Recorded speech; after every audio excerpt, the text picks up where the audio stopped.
Con lại mở đèn giùm ba con. Con, mở đèn giúp ba.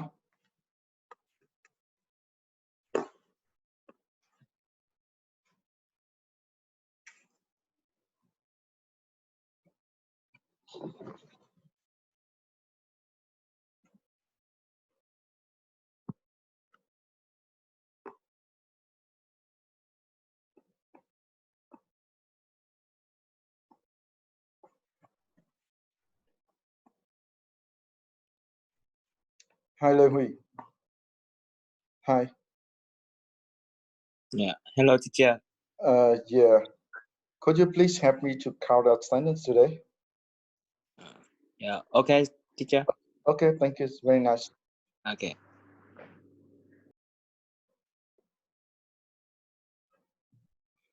So next week we will study offline. Is this okay? Okay, teacher. No problem. Yeah, I'm happy to. Actually, I'm looking forward to face-to-face to testing you.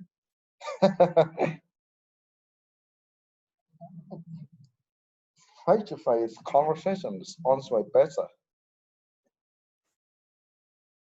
We have only 5 participation. How about other students?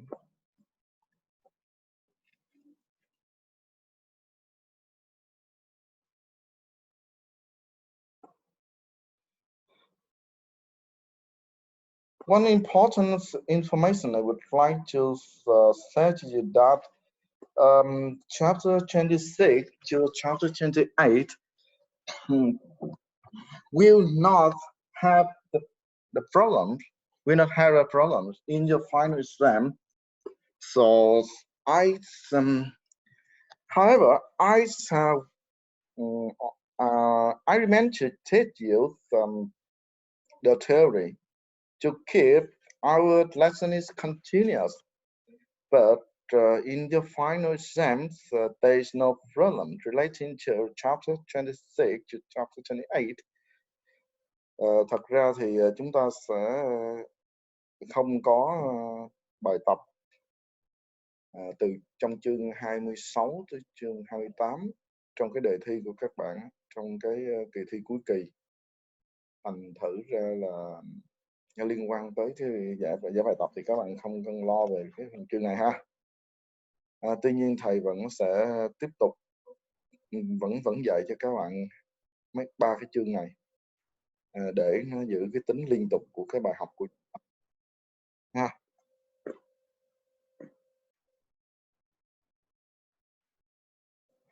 Ok, thế đó là cái thông tin mà thầy muốn cung cấp tới tất cả các bạn. Thầy đã thông báo ở trên cái tường của các bạn rằng là chúng ta sẽ có cái lớp học online. Sau hôm nay lớp chúng ta chỉ có 5 người nha.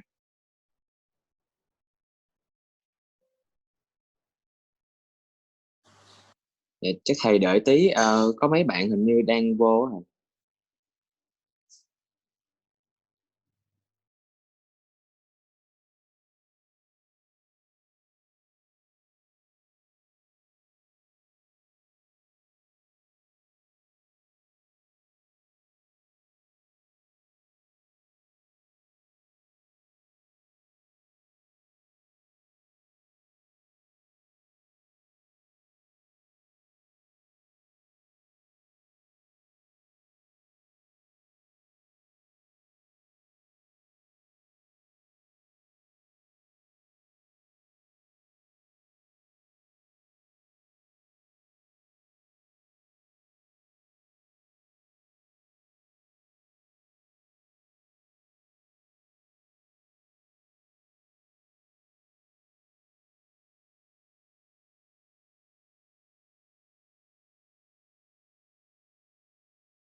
It's too hot. It's really hot. I'm staying in the room with conditioner, but you can see the sweat is on my body. It's really hot here. I don't know how about in your hometown. Um, okay, orange juice now stay in Ho Chi Minh City.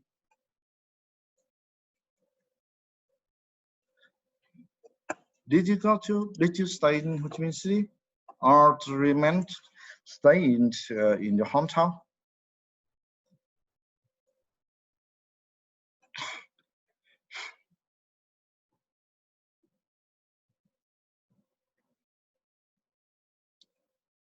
Các bạn đã lên Sài Gòn chưa hay là các bạn vẫn đang ở quê của mình?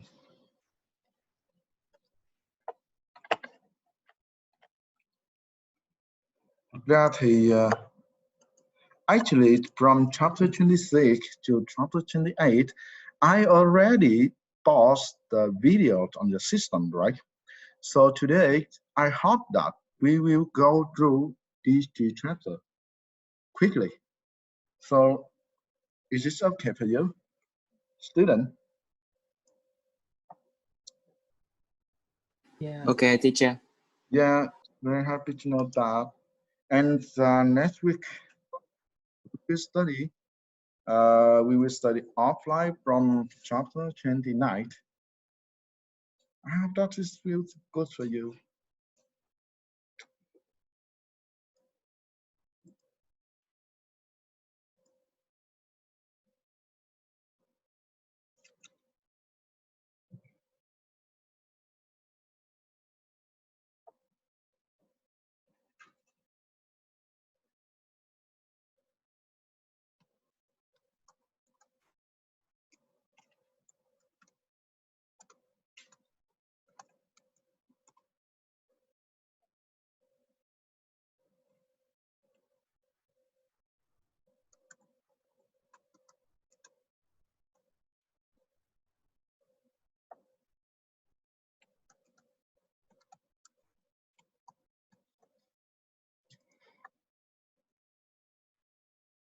Okay, I think we should go through chapter 26.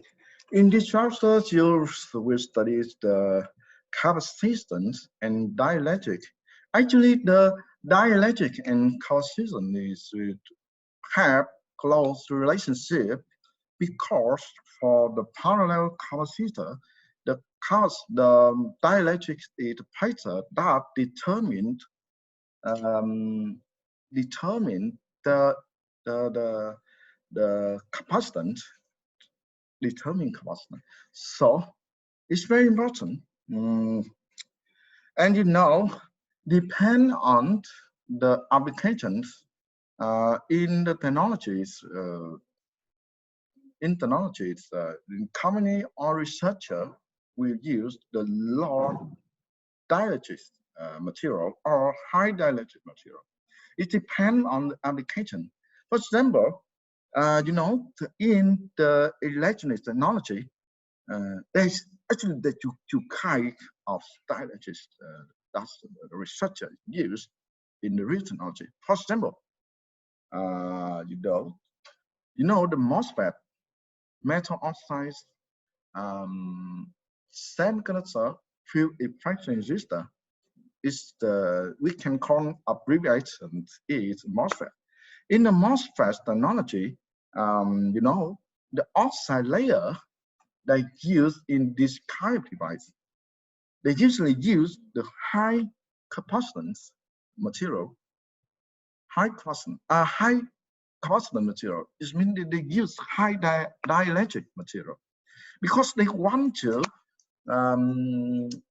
increase the range that they rectify the device. You know about a rectify? Rectify here means that they want to control the channel of the device with a high current and high speed. Okay, the oxide layer of the MOSFET they use the high dielectric material. But when they connect the device to device, it means that if you want to have a chip, it means that you need to connect many devices together, right? In that case, the material used to isolate the connection, isolate the light, is the low dielectric material. Why did you use the low dielectric material? Because they want to reduce the delay time. If they use high dielectric material, it means that they will provide the device now the high capacitance, and they will lose two things. The first thing is the energy. We lose energy to provide a charge for this high dielectric material. And the second thing is that the delay time of the device is longer, and that's not good for high-speed device, for high-speed chip, especially for CPU. You know CPU. Ok, thì ở đây á, thưa các bạn là đối với cái vật liệu thì ở đây chúng ta có cái phần điện dung và chất điện môi. Ở đây là cái vật liệu điện môi đó ha. Vật liệu điện môi á, tôi lấy cái ví dụ như trong là cái công nghệ điện tử đi, thì tùy thuộc vào cái bộ phận trong cái linh kiện mà người ta sẽ sử dụng cái linh kiện là có chất điện môi, là cái chất điện môi có hằng số điện môi lớn, hoặc là cái chất điện môi có hằng số điện môi nhỏ. Thì chất điện môi mình gọi là permittivity.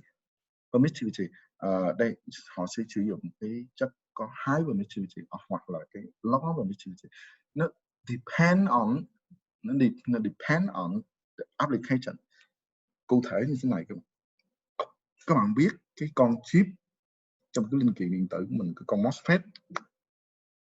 Con MOSFET là một cái con linh kiện cơ bản để tạo nên một cái con CPU máy tính các bạn. Thì để tạo ra cái MOSFET này, họ phải có source drain và channel. Thì để control cái channel này đó, thì người ta sẽ sử dụng cái chất điện môi có hàm số điện môi cao. Mục đích đó là gì? Người ta muốn là điều biến cái dòng qua cái con MOSFET này. Thì khi dùng cái chất điện môi cao, cái dòng người ta điều biến ra nó sẽ cao hơn ha. Đó. Tuy nhiên một con MOSFET không làm nên linh kiện, thì để mà tạo nên linh kiện người ta phải kết nối rất nhiều con MOSFET lại với nhau. Thường là kết nối lại P và loại N lại với nhau. Sau khi có P có N là người ta sẽ có một cái con MOSFET chuẩn. Sau đó người ta sẽ lặp lại rất nhiều cái con MOSFET P, MOSFET N, PN, PN lại với nhau. Thì tất cả những con này đó nó được kết nối với nhau bằng các cái vật liệu dẫn, nó là conductor. Nó là conductor. Thì các vật liệu dẫn này đó nó phải được cách điện với nhau. Thì lúc này cái chất kích điện người ta lại dùng cái chất có cái hằng số điện môi thấp. Lý do tại sao vậy? Tại vì người ta chỉ cần cách điện thôi. Hằng số điện môi thấp nó giúp cho người ta, thứ nhất là không phải tốn quá nhiều năng lượng để tích điện cho device. Tại vì lúc này á, người ta không cần tích điện trong những cái lớp tiếp nối, những cái lớp connection, người ta không cần. Đó là cái thứ nhất, để không tích năng lượng. Và cái thứ hai đó là cái việc tích năng lượng nó tốn thời gian tích và xả. Thì nếu như cái chất mà hằng số điện môi lớn thì tích xả như vậy nó là dẫn tới cái đáp ứng của cái device nó sẽ lâu hơn và mất thời gian hơn. Thì cũng cùng trong một cái con chip, ví dụ như con CPU i3, i5, i7 thì người ta sử dụng đồng thời hai cái loại chất điện môi trong đó nha. Thì ở đây là thầy muốn nói như thế, nói về cái ứng dụng về cái chất điện môi nó quan trọng lắm. Và thật ra thì hiện tại thì tất nhiên các bạn biết rồi, actually you know, the application of the capacitor can apply anywhere in the electronics technology, right? Electrical technology, you usually the dielectric material. For example, when you want to transmit the electricity, you have to use dielectric material, such as ceramic. You know, ceramic, you can see it's everywhere. Power transmission, electricity transmission, everywhere, right? Các bạn có thể thấy rằng chúng ta ở công nghệ điện tử hoặc là công nghệ điện tử, người ta luôn luôn sử dụng, các bạn luôn luôn thể tìm thấy ứng dụng của vật liệu điện môi. Ví dụ như người ta sử dụng chất ceramic, gốm sứ đó, để trong truyền tải điện, đúng không ha? Trong truyền tải điện người ta sử dụng gốm sứ ở mọi nơi, đúng không? Rồi chúng ta vào bài học, chứ thấy cũng nhiều rồi ha. Thì actually the capacitance and the dielectric material you can find anywhere in the circuit or circuit element. Circuits or circuit element. I think the student in the electrical department, we call it the HUY, right? HUY department usually see it, and actually, in our universities, in HUY department, you study very deeply in the circuit and circuit element, and we just repeat it quickly. This is based on the vast majority of devices, and these devices connected with the wire to form an electric circuit. It includes the resistor, capacitor, and transistor. I think you know transistor. There's many kind of transistor we can use here. You can go to nhập tạo market. You can buy the bipolar transistor or MOSFET transistor, the MOS transistor. Each device have the advantage and disadvantage. It depends on your application. Or you can find resistor, rectifier resistor or resistor, or you can find capacitor, and you from them you can make yourself the circuit, right?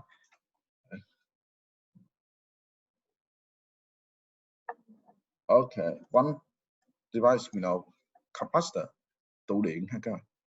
Các bạn có thể gặp tụ điện, các bạn có thể gặp điện trở, các bạn có thể gặp transistor, transistor.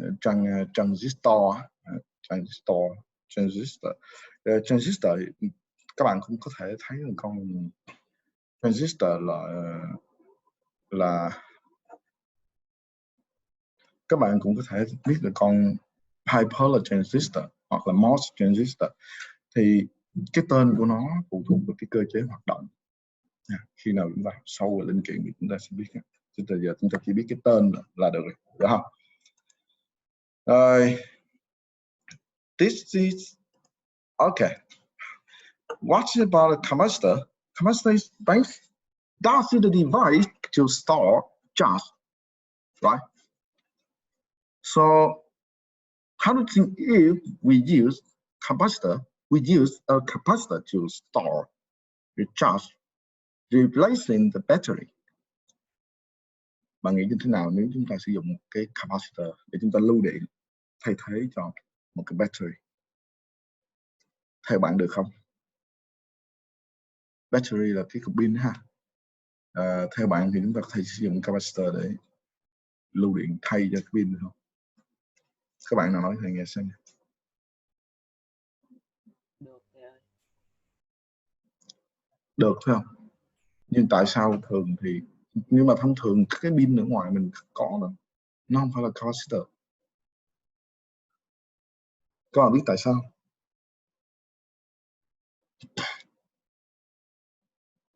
Nói thầy nghe xem nhé.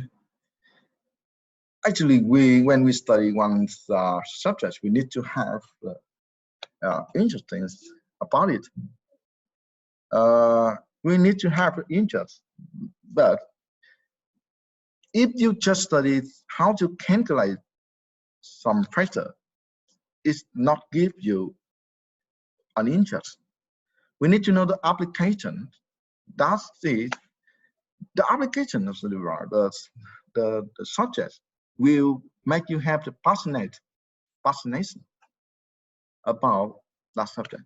Nghĩa là khi các bạn học về một cái môn học này, thì chính cái ứng dụng nó mới tạo cho các bạn cái sự kích thích để chúng ta học cái môn đó, chứ không phải là cái tính toán. Thật ra dạy các bạn môn vật lý mà thầy cứ focus vô, thầy chỉ cho các bạn cái cách tính này thì đó nó chỉ giúp cho các bạn trong kỳ thi thôi, chứ nó không có tạo cái hứng khởi cho các bạn để các bạn tìm hiểu sâu về cái môn này.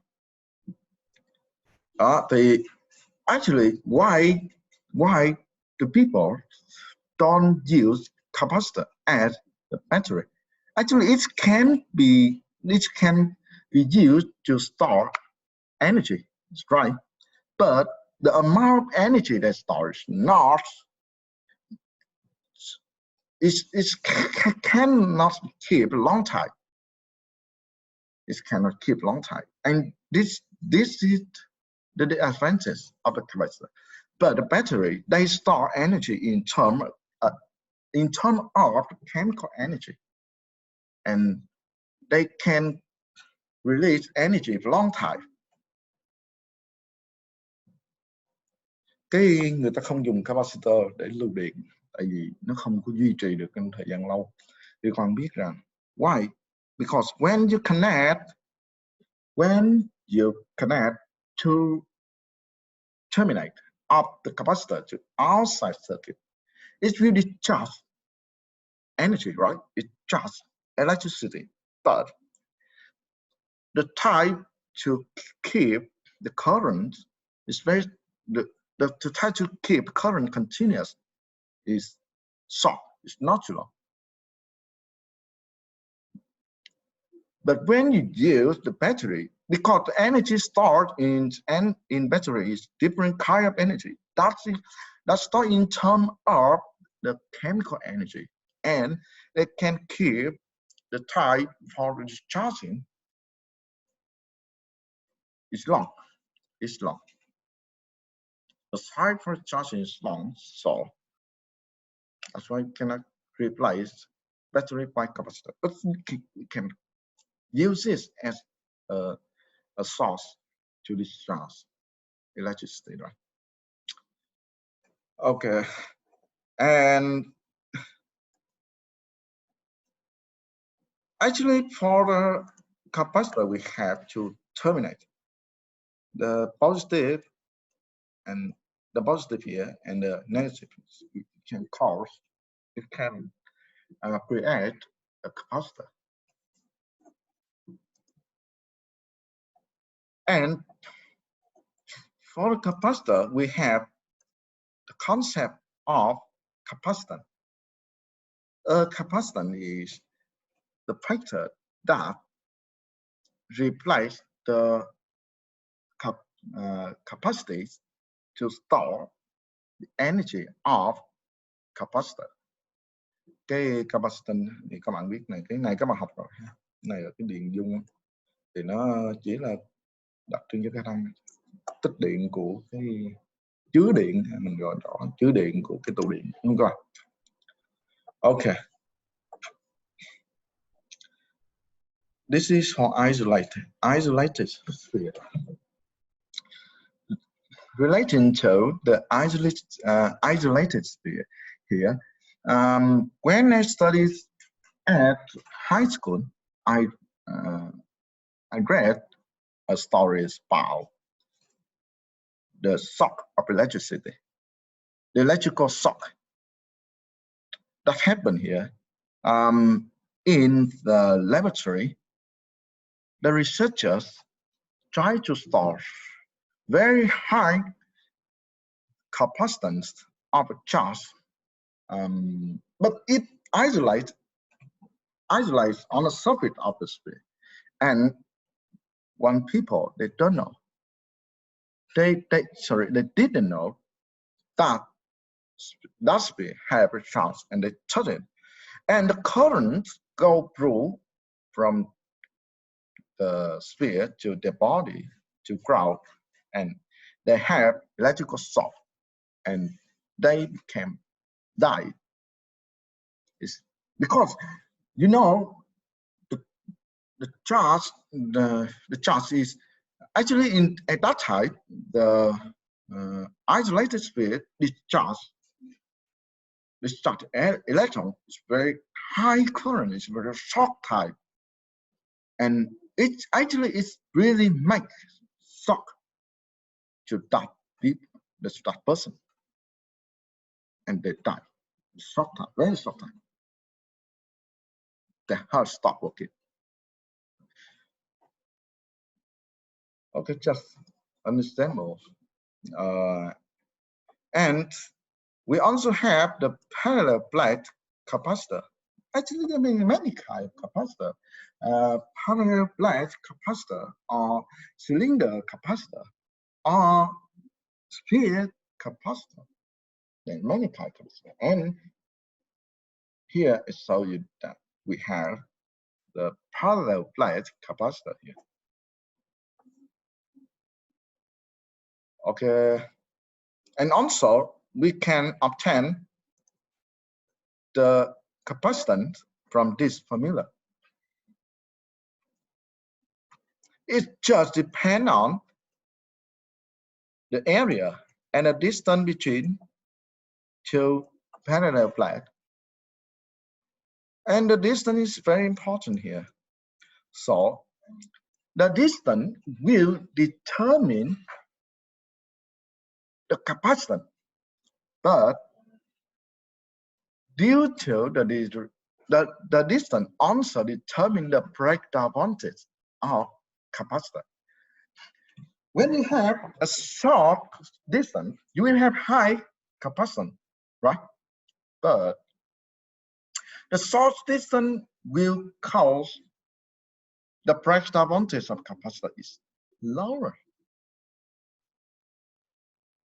That's right. The short distance will cause lower breakdown voltage. And when you use capacitor, if the capacitor is broken, if it's broken, it means that the current will go through from one terminal to another terminal, and the capacitor cannot store charge. It cannot store energy. Yeah, D is advantage as well as disadvantage of capacitor. And remember that with this formula, that actually the capacitance also depend on the permittivity. It's proportional, right? The higher permittivity, the higher capacitance.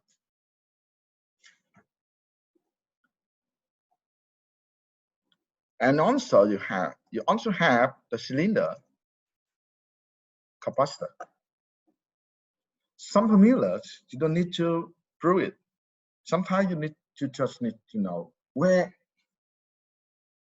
is it, and the thing you need to do is to just remember where it's and you find that formula for your calculation. Sometimes just need that.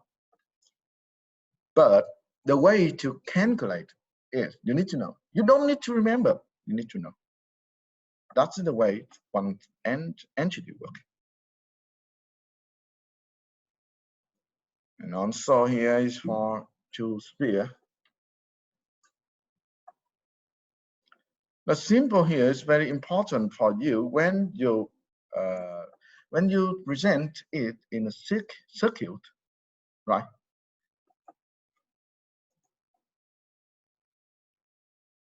This is the way to connect the capacitor.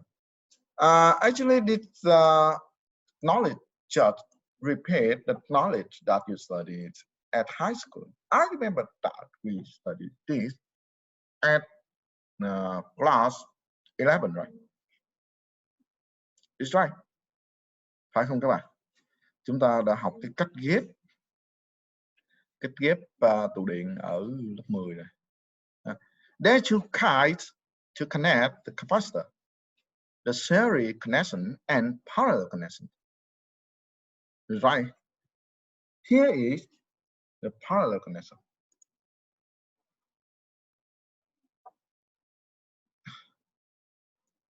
And also with the series, the parallel connection is have the same voltage difference. Same voltage difference. It's here. You can look at it. Has same voltage difference, but the charge is total separated charge. And from the circuit, you can calculate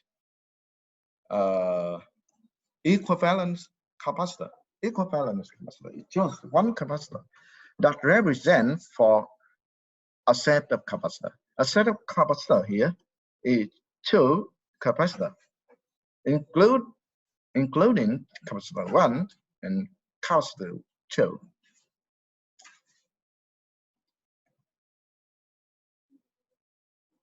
Okay, you also have the formula to calculate the equivalent capacitor. Another way to connect capacitor is series connection. And here you can calculate series connection of two capacitors, right? And you also can calculate the equivalent capacitor. Yeah, just remember that's formula. Just remind, not remember. I requested to remember before. Here, just help you to remind it. That's why this chapter we will not have the problem in your final exam. Why? Because almost knowledge you studied at high school. This is just prepared and just help you to have a large and overview picture of the fundamental physics too. And here they prepared the energy, storage energy.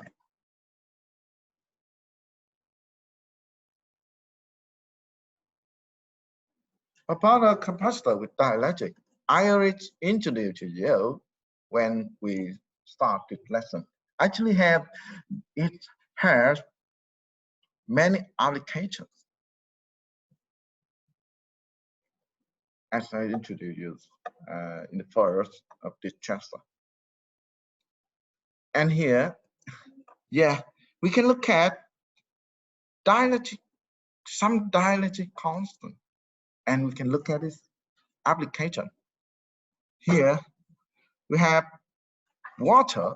Wow, it's very high dielectric constant.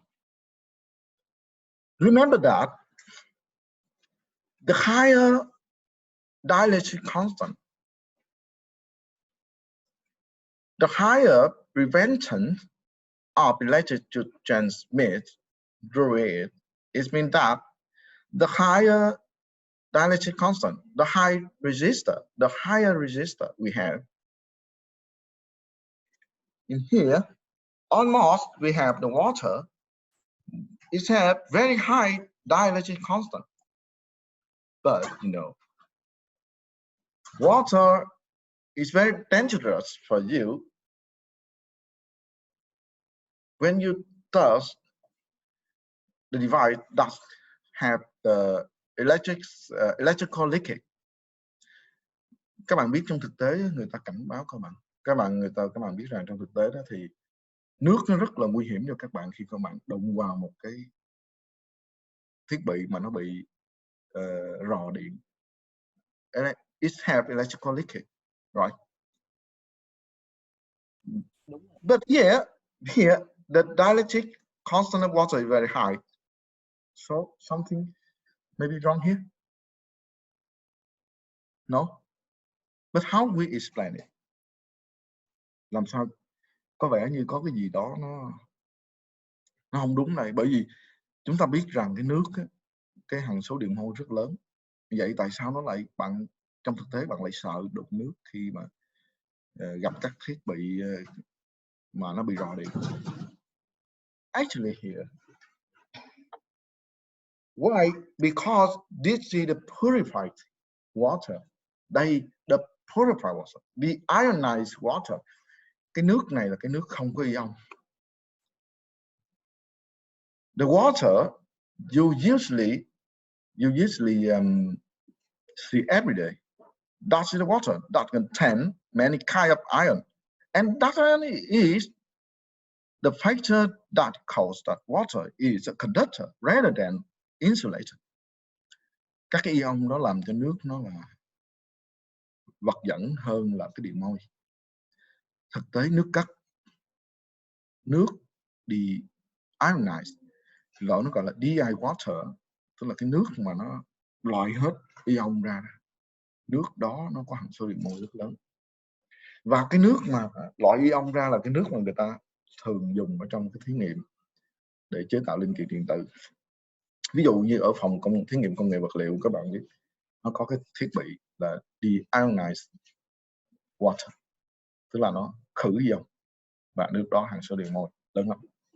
Còn cái nước bình thường các bạn gặp trong cái hệ thống thủy cục hay là nước sông hồ, hàm số điện mol thấp lắm, mà nó giống như vật dẫn luôn, bởi vì nó có chứa rất nhiều ion hòa tan trong đó. Okay, and here you can see the air have very large permittivity, right? This is Teflon. You know this one? Teflon is one kind of polymer, one kind of plastic. But this is very special plastic. It can prevent the corrosion. You know corrosion? Nó có đây Teflon các bạn, nó là cái vật liệu rất là đặc biệt, nó có thể chống ăn mòn tất cả các loại axit. Trong những cái phòng thí nghiệm công nghệ cao, những cái bàn mà những cái người ta gọi là cái wet bench, những cái tủ mà làm thí nghiệm luôn luôn làm bằng Teflon, bởi vì nó chống ăn mòn rất tốt, kể cả các loại axit. Đặc biệt đối với axit fluoruric, các bạn biết là axit fluoruric rất là nguy hiểm, nó có thể ăn mòn thủy tinh. It can corrode glass. It can cause corrosion of glass, or it can corrode glass. Very, very dangerous. And the fluoric acid is very dangerous for your bone because it like calcium. Các bạn biết cái chất acid fluoruric nó là nguy hiểm, cực nguy hiểm, nó đặc biệt nguy hiểm cho xương. Khi nó ngấm vào trong vào tay chẳng hạn, nó sẽ ăn xuyên vào da, nói là nó không lan ra da, nhưng nó sẽ ăn xuyên xương các bạn, dẫn tới mục xương. Acid fluoruric, và đặc biệt trong là làm thí nghiệm về các cái loại linh kiện thế này, người ta thường hay dùng cái acid fluoruric bởi vì cái độ tẩy của nó rất là mạnh. It can remove silicon dioxide on the silicon surface. Only high fluoride hydroxide can remove silicon dioxide. Only HF can remove SiO2. Only it. And only it can remove many kind of oxide. But it's very dangerous.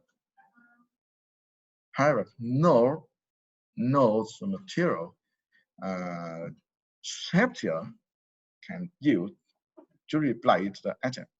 So they continue in technology. They continue to use agent to remove oxide. Okay. Ở đây á, các bạn ok, ở đây chúng ta thấy có nhiều cái chất ha.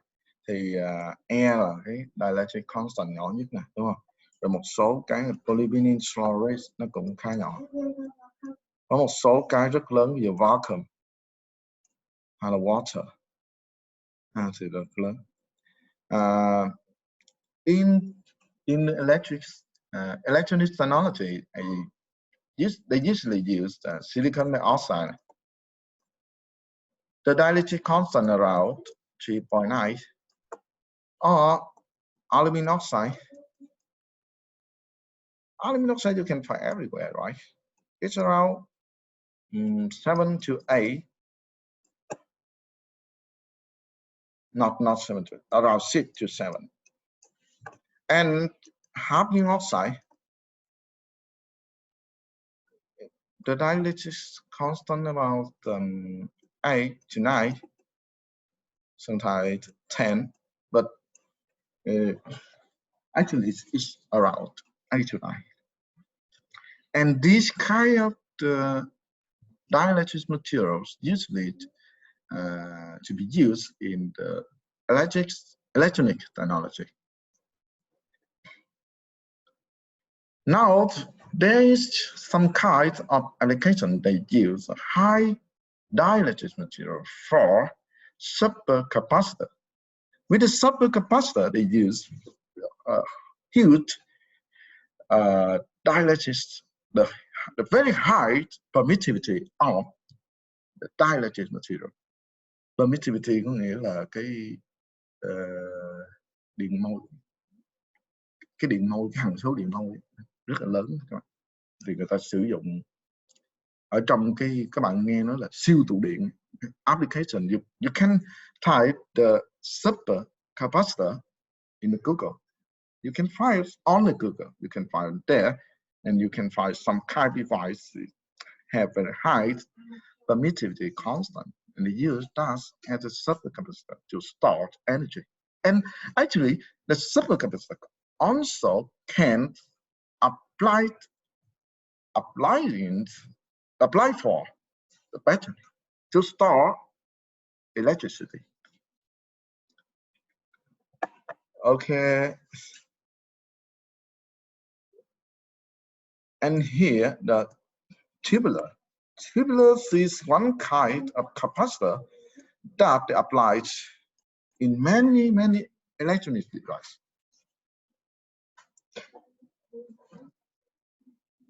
Okay.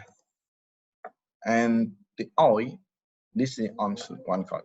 The oil here, the oil capacitor, the oil here is drawn as dielectric material. They fill between the plate and increase the capacitance of this kind of capacitor.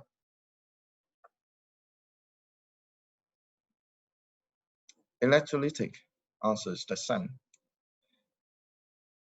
And here we also introduce you about a variable capacitor. The capacitor here determined by, do you remember? The capacitance is determined by the dielectric constant, right? The area of the plate and the distance between the plate. Epsilon A divide D, right?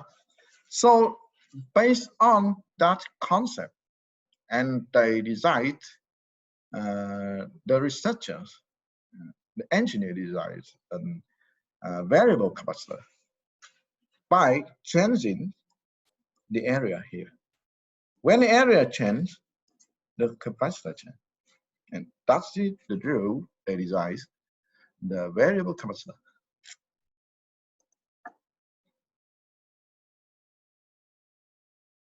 Okay, in this guide also introduce you about the dipole. The dipole is just a concept. It's very simple. Two charges have the same quantity, the same amount of charge, and the dipole is just a couple of charges. It's very simple. The charge have the opposite side.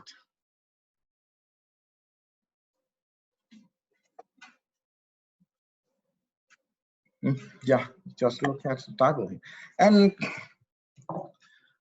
For the dipole, electrical dipoles, they have the moment here. They have the dipole moment. When you apply it in that environment, an electric field, and the electrical force occurs. It's a couple, so you call it a moment because it can cause the rotation movement, right? Rotational movement.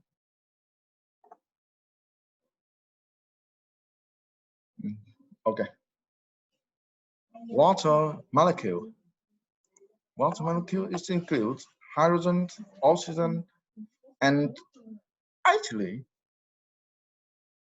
the total charge here, the charge here, we can call the distribution of the charge. The kind of charge is not symmetry, right?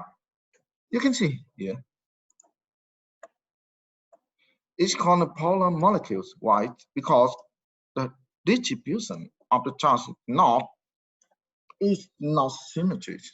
You can see the center of the positive charge here, and the center of negative charge here. It's not. It doesn't overlap. It doesn't overlap. Negative here, positive here. So the molecule will have a dipole. It's same as the dipole, right? So we call it the polar molecule. Cái nước đó, chúng ta gọi nó là cái phân tử nước, ta gọi phân tử phân cực. Lý do đó là cái sự phân bố điện tích nó không có overlap với nhau nha. Các bạn nhìn thấy nè các bạn, tâm của điện tích âm thì nó nằm một nơi, tâm điện tích âm đây, và tâm điện tích dương nó nằm một nơi, nó không có overlap lẫn nhau, và dẫn tới cái việc là nó sẽ có một cái dipole xuất hiện, tạo nên cái sự phân cực ở phân tử nước ha. Có những cái phân tử là nó không phân cực, thường mà không phân cực là các cái phân tử mà nó giống nhau thôi, ví dụ như ultra rồi, hay là nitrogen gas, oxygen gas. The two gas usually have a dipole. Usually is a polar molecule. For example, carbon dioxide. For example, SO2, H2O, H2O, water, or carbon dioxide. That's a polar molecule. Okay, in this theory, I think you can study by yourself. In here, they try to explain the way that dielectrics work in the outside electric field. For example, here, they explain that in the insulator or in dielectric material, there is one factor called dipole. And when on dipole have the same direction, the capacitance of the dielectric material is very high, or it means that this very high capacitor. But usually, if it have random distribution, so if we have small capacitor, right?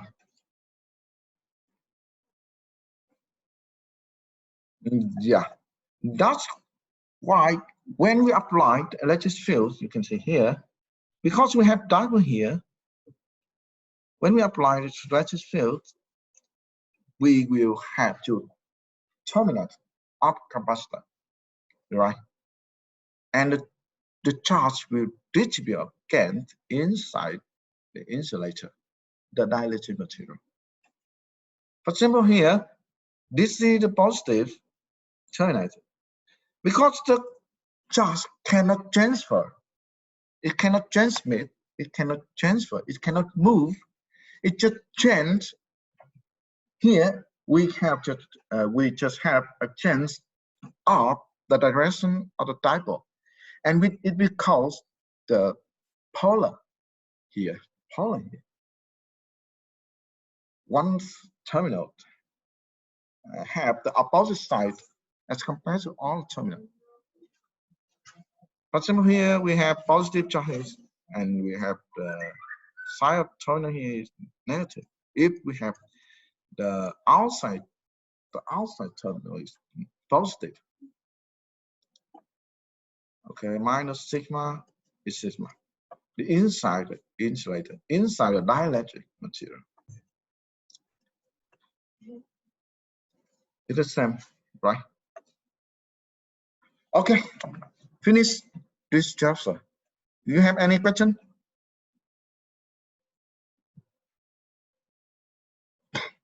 Các bạn có câu hỏi nào không liên quan tới cái bài giảng này?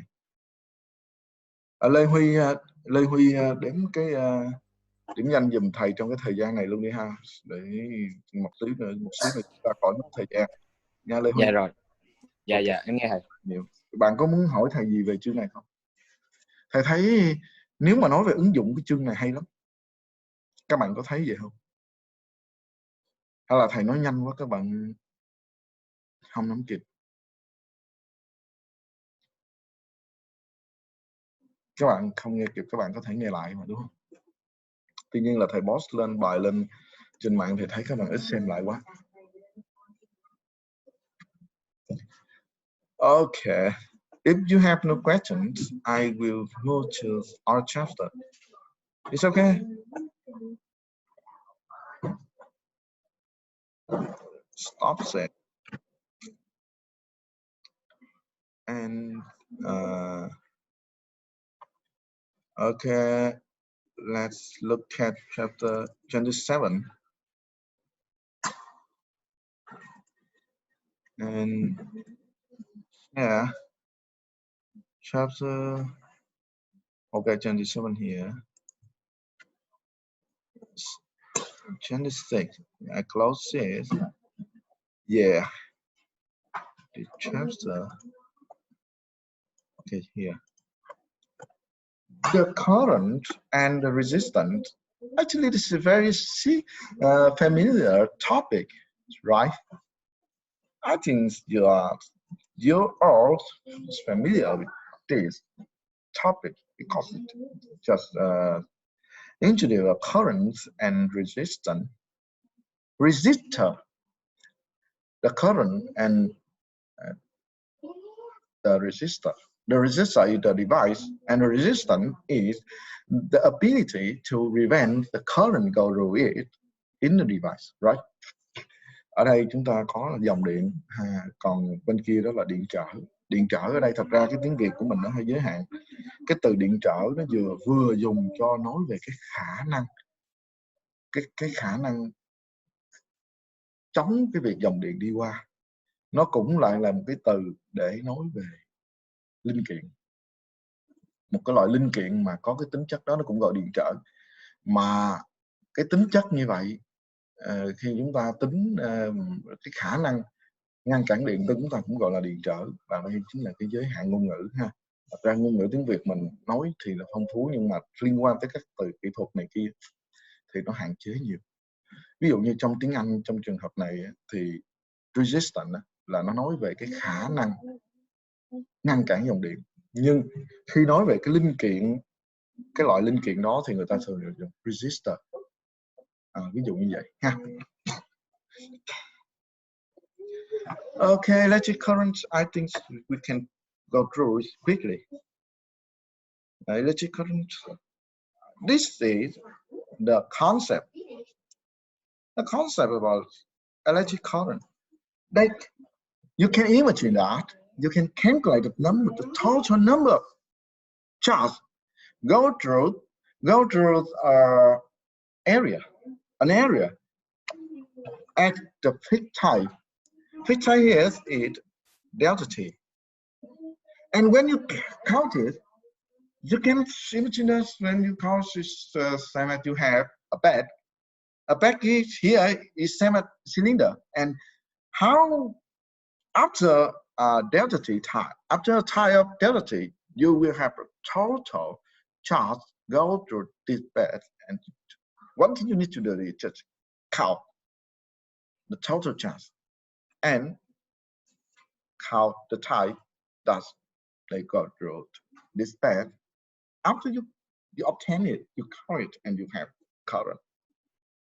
It's very simple, right? Các bạn có thể tưởng tượng thế này. Đếm dòng dễ lắm. Các bạn có một cái túi là hình trụ đi nha. Thì ở đây người ta định nghĩa là cái dòng nó xuyên qua cái diện tích, phải không? Một cái diện tích bất kỳ, bạn lấy hình trụ dễ. Xuyên qua diện tích trong khoảng thời gian delta t. Thì trong khoảng thời gian delta t đó thì cái điện tử nó sẽ đi được một cái đoạn đường là L đi chẳng hạn. L này nó là cái chiều dài của cái túi. Đúng không? Như vậy bạn có một cái túi, bao nhiêu điện tử chạy vô trong cái túi, trong cái chiều dài, bạn đếm được thì bạn sẽ có dòng điện. Đó, định nghĩa dòng điện rất đơn giản nha. Okay, and this is formula to calculate the current. Yeah, here you have a bag, right? The length is delta h. The time is delta t, and you can calculate the length is velocity is multiplied delta t. It's very simple. However, because the charge always moved straight line, in a straight line, this move random direction is not move straight line, so they will give you a mean distance. What's up here? We have this move from here, maybe this go back, here. Okay, the direction change. So in this case, you will think about a mean distance. Mean distance nghĩa là cái quãng đường trung bình. Thường thì người ta tính toán đây là tính quãng đường trung bình hết rồi, chứ không có ai mà đi track, tức là track record, tức là theo dõi từng cái lúc mà nó thay đổi phương chuyển động này. Làm gì có chuyện mà điện tử nó chuyển động một mặt từ đây đầu này tới đầu kia, nó phải có va chạm, bởi vì nó không thể tồn tại một mình. Actually, the charge cannot actually the charge cannot really move. It needs to have the environment for it to move. It's simple. The charge in a crystal, in a metal crystal, the crystal is it's a point. It means that there's many points for scattering. Scattering có nghĩa là nó bị tán xạ, ha, nó đông vô, nó chuyển hướng này kia. Nó trong không thể nào nó tồn tại một mình nó được, nó phải có cái môi trường. Ở đây môi trường ví dụ như thầy đưa ra là kim loại đi, thì nó chuyển động trong kim loại đó các bạn, thì nó phải gặp các cái nút mạng, đó là các cái điểm, ha. Cái mình gọi là elastic, nó ở trong cái mạng thôi, crystal elastic, là nó sẽ đụng các nút mạng và nó phải đổi phương. Nên là khi chúng ta nói tới quãng đường chuyển động ở trong vật liệu thường thì ta gọi là quãng đường trung bình. Trong kim loại cũng vậy, trong bán dẫn cũng vậy. Khi người ta quan tâm tới quãng đường chuyển động thường, quan tâm tới trung bình.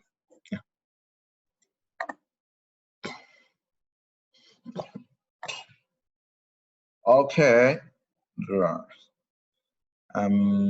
and there are two kinds of velocity inside. Two kinds of velocity inside material. The drip velocity. This drip velocity is caused by outside electric field. For example, here,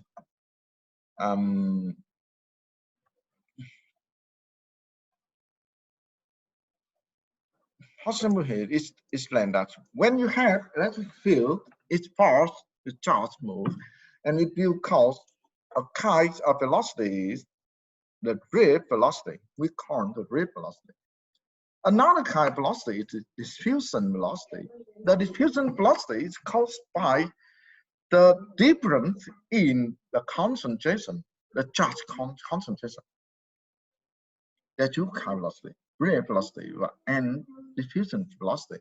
Có hai cái loại vận tốc chuyển động ở trong cái vật liệu nha các bạn. Cái thứ nhất là rate velocity, cái thứ hai đó là diffusion velocity. Rate velocity á, là nó được gây ra bởi cái điện trường ngoài áp vào nha. Còn cái diffusion velocity á, nó gây ra bởi cái sự khuếch tán, tại vì nó xuất hiện bởi vì cái sự chênh lệch nồng độ điện tích.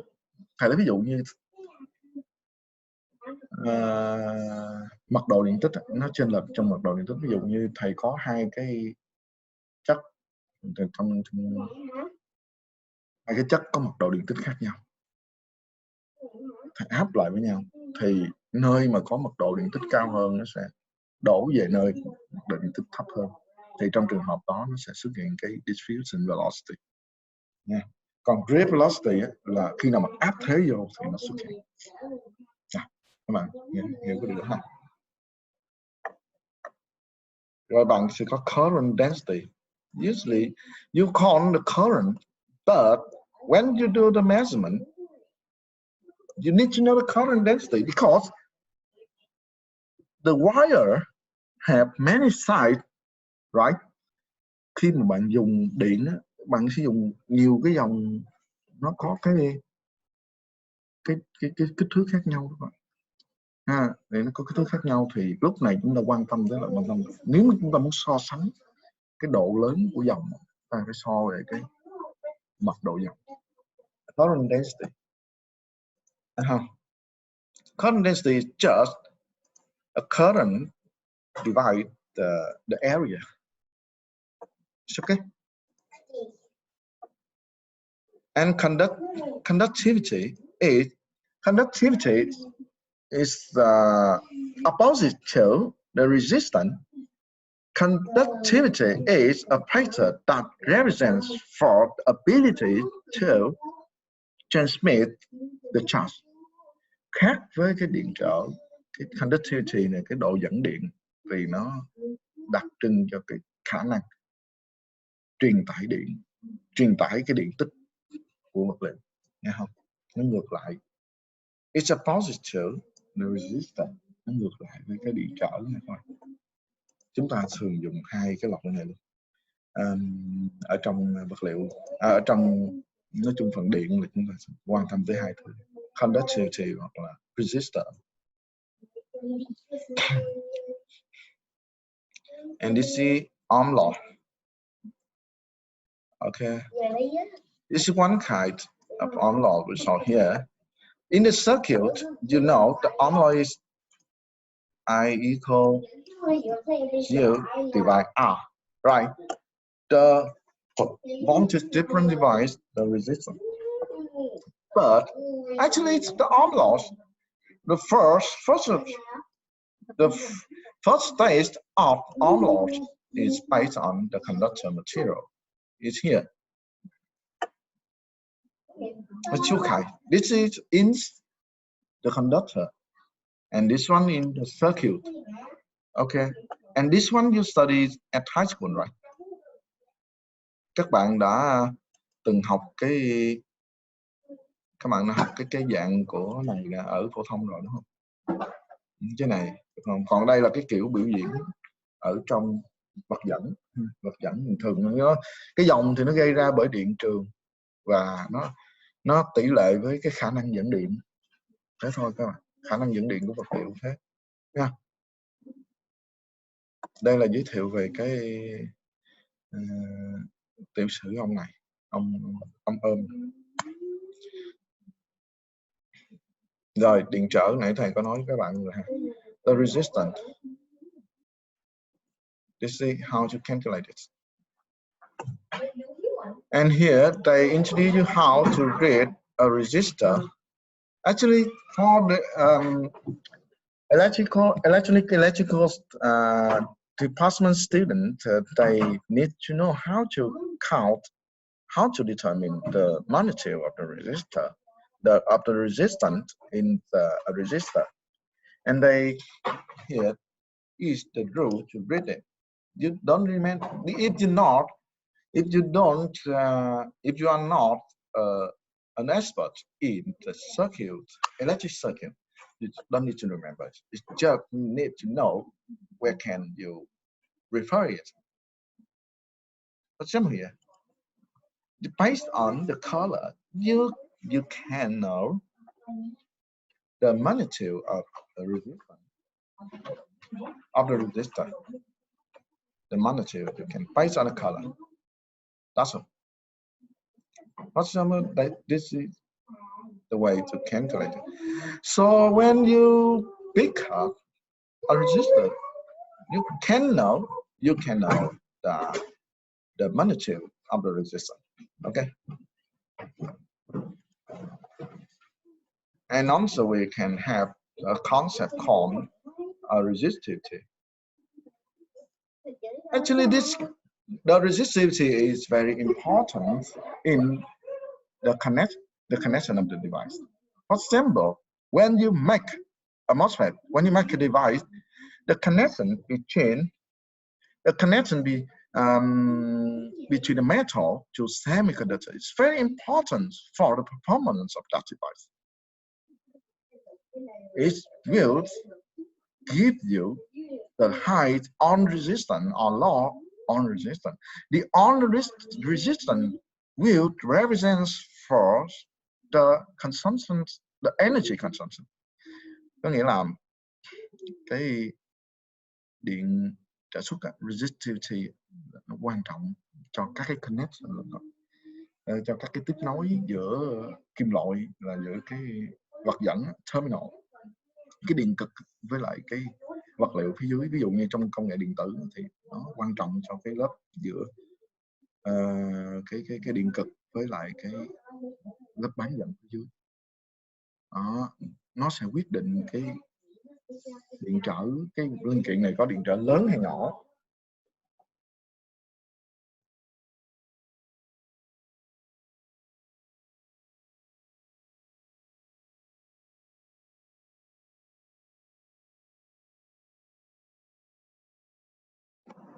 Okay, it will determine the on resistance, tức là nó sẽ quyết định cái điện trở của cả cái device luôn các bạn. Chính cái điện trở ngay tại cái terminal này nó sẽ quyết định cái điện trở cả device. Do đó cái đại lượng resistivity này thường người ta sử dụng trong cái chỗ tiếp nối đó ha. Rồi nó cũng phụ thuộc vào nhiều thứ, nó phụ thuộc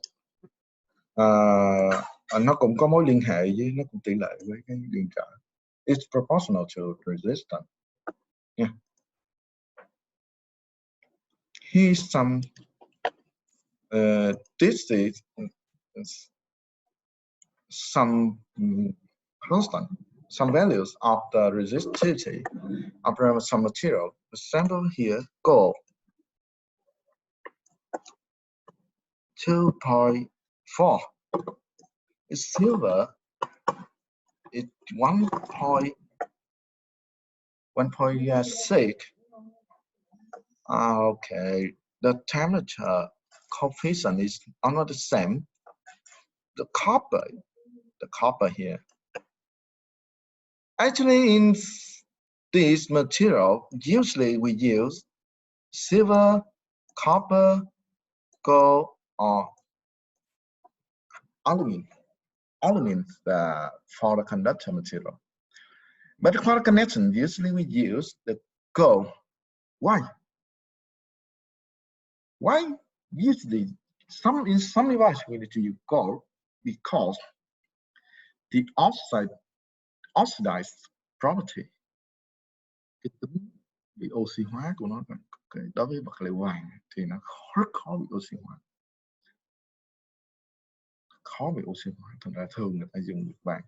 However, usually they also use the when they work with the conductor, they usually use gold because it's very hard to oxidize.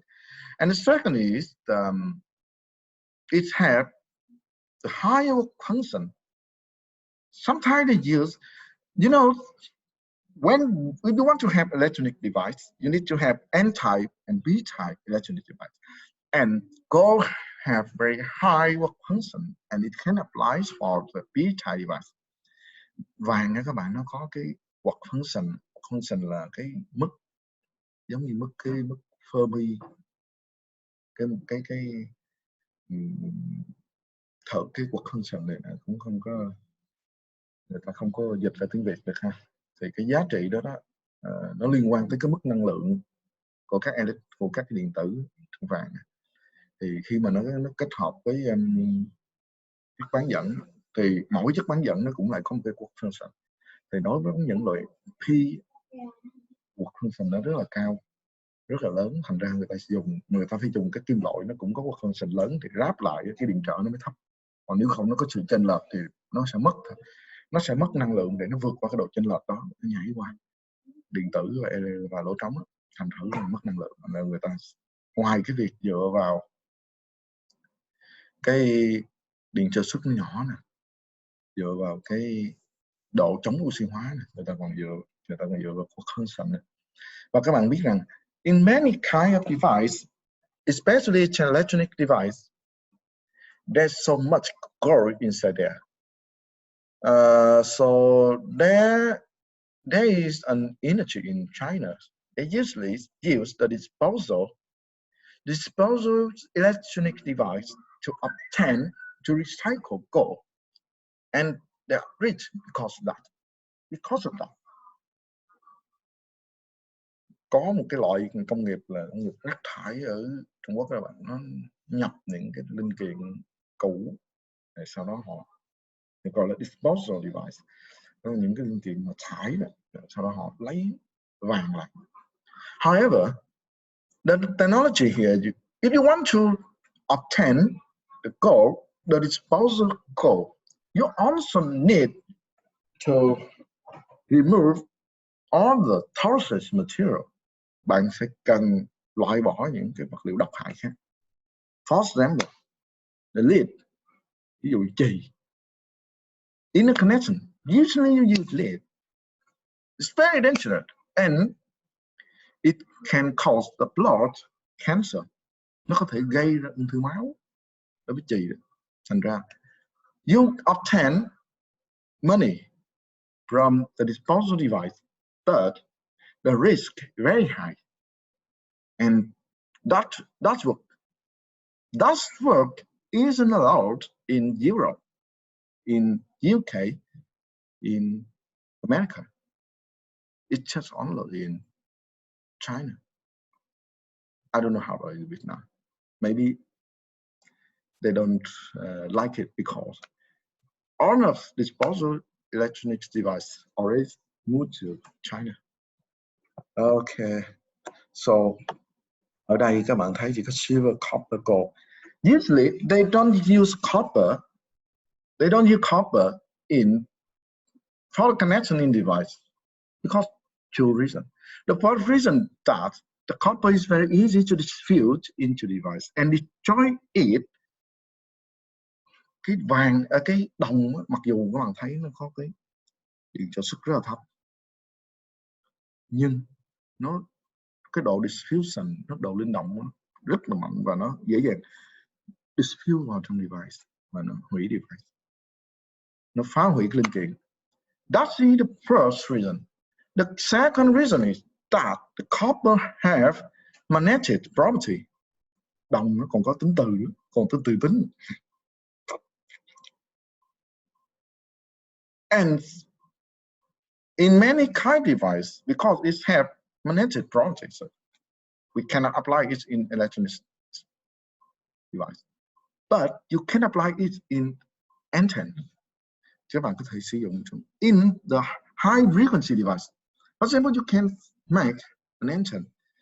Ví dụ các bạn có thể làm ra cái antenna bằng chỉ cần phủ một lớp đồng lên, một cái sợi dây đồng.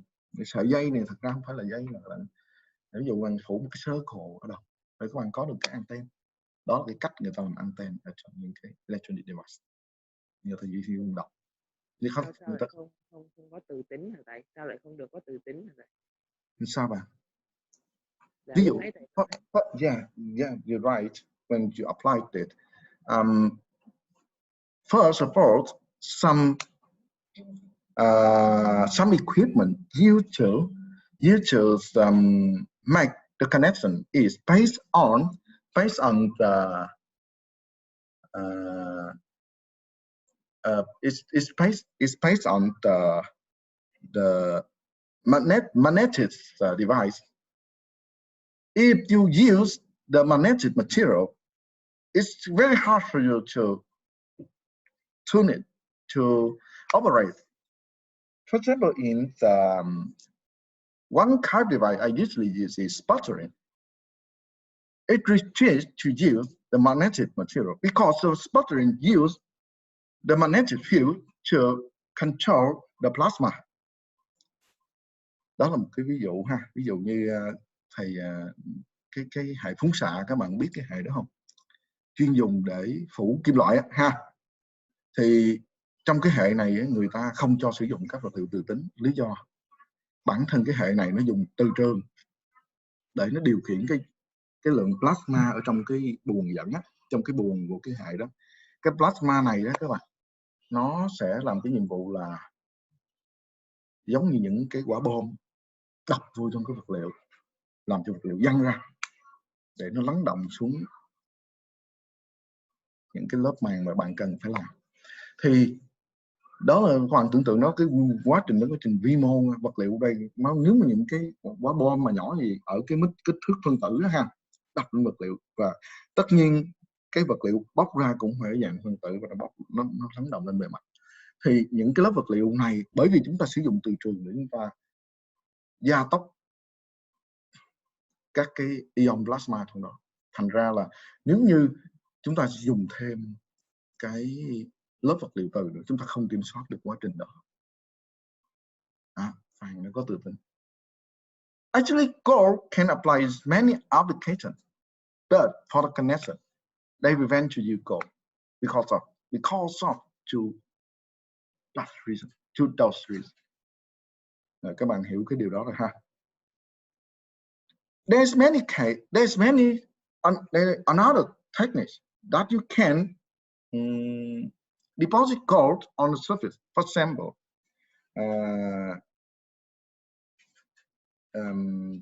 you can use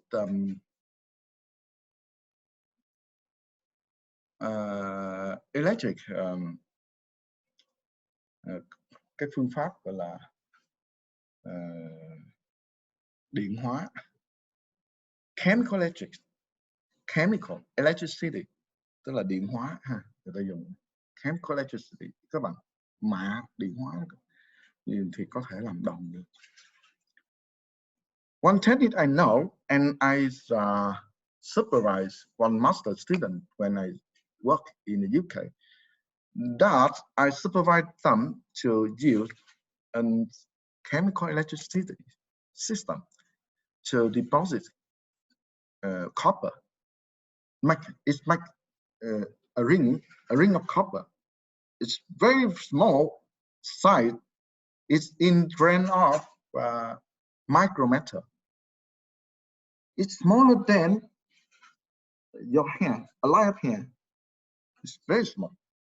And they use the chemical electricity system. I call it potential start, tức là hệ điện hóa. Thầy gọi nó là cái tên tiếng Anh nó gọi là potential start. Thì chúng ta có thể dùng nó để chúng ta phủ lớp đồng lên. Chúng ta không dùng những cái hệ giống như thầy nói lúc nãy. Nhưng nó chỉ dùng làm connection thôi, với connection, hoặc là chúng ta làm những cái ring. Các cái ring đó đóng vai trò giống như những cái anten. Đó, ở đây thầy nói các bạn về ứng dụng rất nhiều. Người ta không dùng copper cho electronic device, nhưng người ta dùng cho high frequency device, tức là những cái linh kiện mà hoạt động ở sóng cao tầng, người ta lại khoái xài copper. Ok. Rồi. Ok. that is some application I want to introduce to you about the resistivity value. Based on this value, there's many applications can apply for them. Hồi nãy bạn nào hỏi thầy vậy? Em thầy ơi, Dũng thầy ơi. Ok Dũng, câu hỏi rất hay. Cảm ơn bạn nha. Ok, thank you so much Dũng.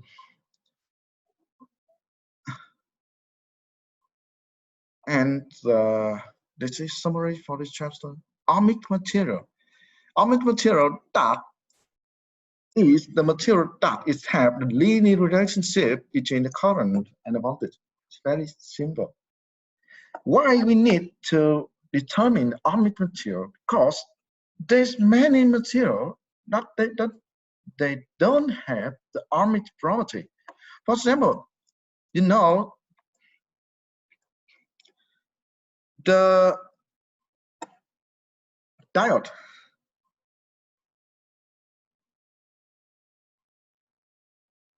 Did you know? You know this schematic? This is V, this is I. Đây là cái sơ đồ điện của cái thằng diode các bạn. You know, diode have the rectified property, right? Diode nó có cái tính điều biến luôn các bạn. Nó cho dòng qua một chiều và ngăn chiều còn lại. This is the IV characteristic of the diode. It can allow current go through one direction and in other direction it prevents the current. For example, in this case, in the negative voltage, they prevent the current. And sometimes they can increase here. We call this reason is the breakdown reason, breakdown point. Tức là cái điểm mà nó gọi là breakdown ở đây nghĩa là nó bị hủy, nó bị thủng. Chúng ta gọi diode nó bị thủng ha, bị thủng, còn thường là nó rectify. Thì cái chỗ này đó các bạn, the relationship between the current and the voltage is not linear. We call the relationship here is rectified relationship. Có nghĩa là chúng ta gọi cái mối quan hệ này là mối quan hệ rectified, rồi dịch ra là điều biến chứ không phải là linear, không phải là ohmic. This is Schottky. Cái tính điều biến ở đây là các bạn, nếu các bạn phóng to lên các bạn sẽ nhìn thấy là nó như thế này, nó parabolic. It's a parabolic property. It's not the linear. Okay, and we call it the rectified property. It's not the linear property. It's not ohmic property. And for the electrical device, because you have two important property of electrical device: the ohmic property and the rectified property. We can call the Schottky barrier property, Schottky property, a Schottky connection. The Schottky connection is here. It means there's no linear here. It's rectified here. Okay.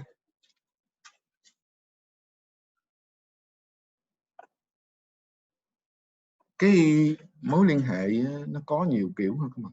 Có thể là có mối liên hệ ohmic hoặc là điều biến là nó có trong cái con diode ha, còn ohmic là nó có trong cái con điện trở, con cuộn dây, đúng không? Đây tính này là tính điều biến, non-ohmic. Tính này nó có trong cái, nó không gọi là non-linear, non-linear ha, và nó thường có trong cái junction diode. Các cái diode nó đều có cái tính này chứ không cái junction diode. Bạn cũng có thể có Schottky diode. Schottky diode is very, very easy for you to fabricate it. When you have a semiconductor, you just deposit metal on it and you will have a Schottky device. Bạn chỉ cần có một cái miếng bán dẫn, ví dụ như silicon, phủ lớp kim loại lên, bạn có được một cái diode. Very simple. Và cái diode lúc này được gọi là rectified diode. Schottky diode, hay gọi là Chen diode. Chen là gọi tên theo cái Chen đó là tên của cái ông mà đầu tiên đưa cái diode đó ra ha. thì các sinh viên ở nước ngoài đó, là khi nó học trong cái khoa điện tử nó luôn luôn được học cách làm ra cái diode. Còn ở Việt Nam mình chỉ cần nhìn hình là biết hết nha, mà thật ra không biết gì cả, tại vì chúng ta không làm, chúng ta không biết. Rồi, ok, resistance cable, conductor motor.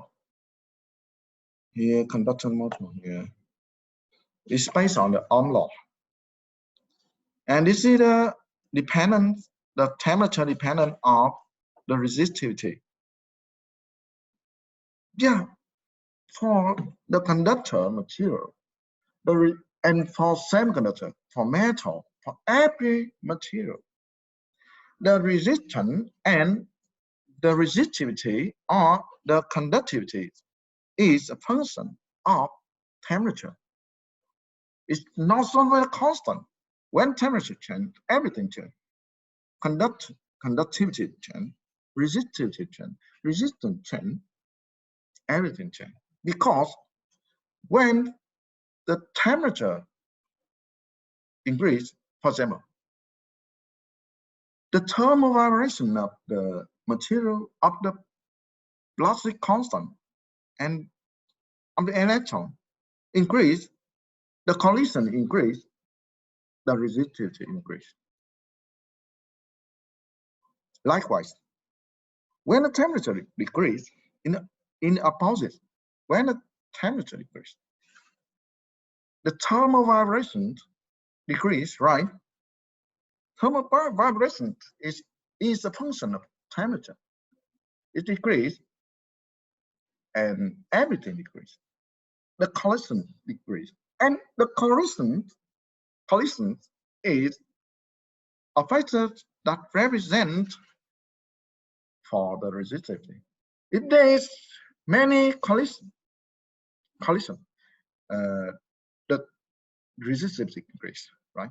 Nếu như bạn có nhiều cái va chạm, collision đây là va chạm. Nếu như bạn có nhiều cái va chạm ở đây thì rõ ràng là điện trở nó sẽ tăng lên, bởi mất năng lượng mà. Còn nếu như mà bạn có ít cái va chạm lại thì điện trở nó giảm nha. Mọi thứ nó đều phụ thuộc vào nhiệt độ, các linh kiện điện tử, điện trở này kia của nó cũng vậy.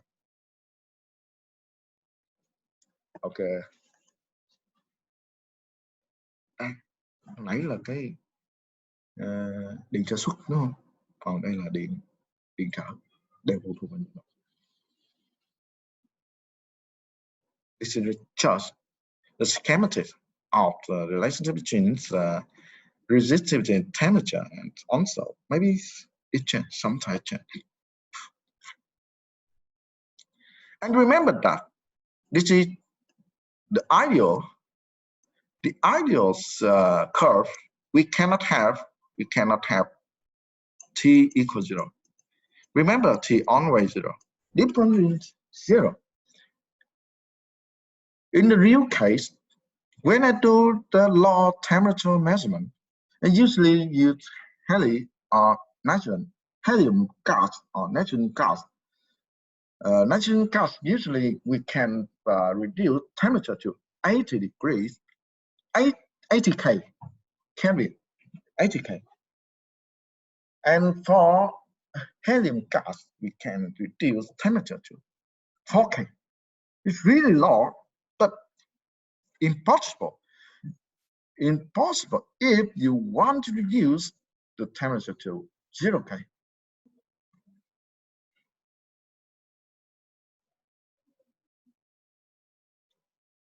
Residual resistivity. This residual resistivity is determined that near absolute zero. Actually, it's called. Actually, we obtain not so much for electrical technology. You don't need to reduce temperature to near zero, right? Okay. And for superconductor, it's also superconductor is the device that have no resistance. Actually, that's right enough. There's many experiments determine material have the superconducting property, but you cannot apply it in real technology because this property just occurs at very low temperature. It's very low temperature. In the room temperature, it's around 300 K. No technique to obtain that property. If you can obtain the superconducting property at a room temperature, actually you will be very rich because you don't need to consume any energy at working temperature, right? Cái trường hợp này mình gọi nó siêu dẫn. Siêu dẫn thì có nghĩa là gì? Không có điện trở luôn. Nhưng trong trường hợp này thì chúng ta trong cái real technology tức là trong cái công nghệ thực tại bây giờ chúng ta không tạo ra được. Hồi đó thầy có làm cho một cái lab ở Hàn. In 2012, I worked in a lab in South Korea. They focus on studying superconductor material, and usually they need to use helium gas to do the very low temperature measurement. As I told you, when you use helium gas, you can reduce temperature to 4K. 4K. Bạn dùng helium bạn có thể giảm nhiệt độ xuống 4K. Và bạn từ cái lúc mà room temperature dù giảm xuống 4K thì bạn có thể đo được cái tính superconductor. But sometimes it's okay, sometimes you never obtain it. It's based on you're lucky. Sometimes we talk that. It's very hard to obtain this phenomenon.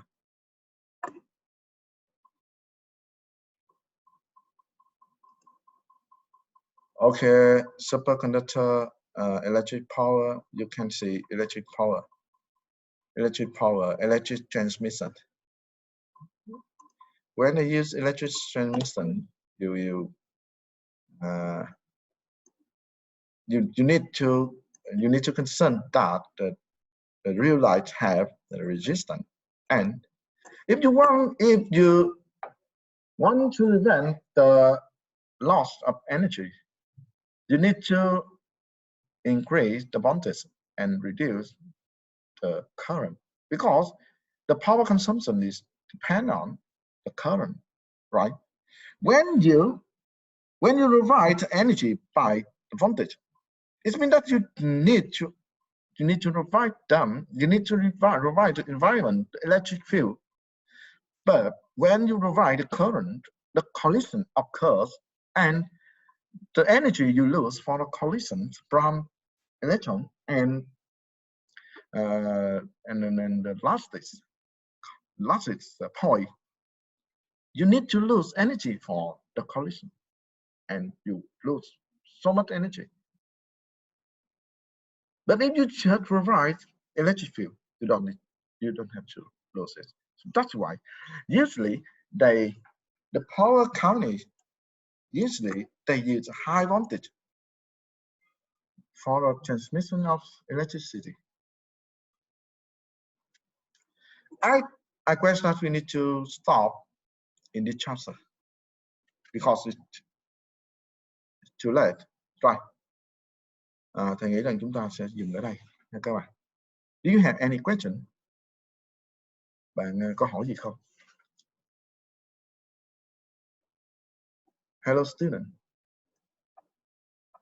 Thầy ơi, tuần sau mình học offline ở trường á, thì là mình sẽ học tiếp các chapter 27, 28 rồi đúng không thầy? No, we will study chapter 29. Okay. No. Cảm ơn. Today we finished chapter 27, right? So we will continue to study chapter 28. Chúng ta sẽ học chapter 28 ha.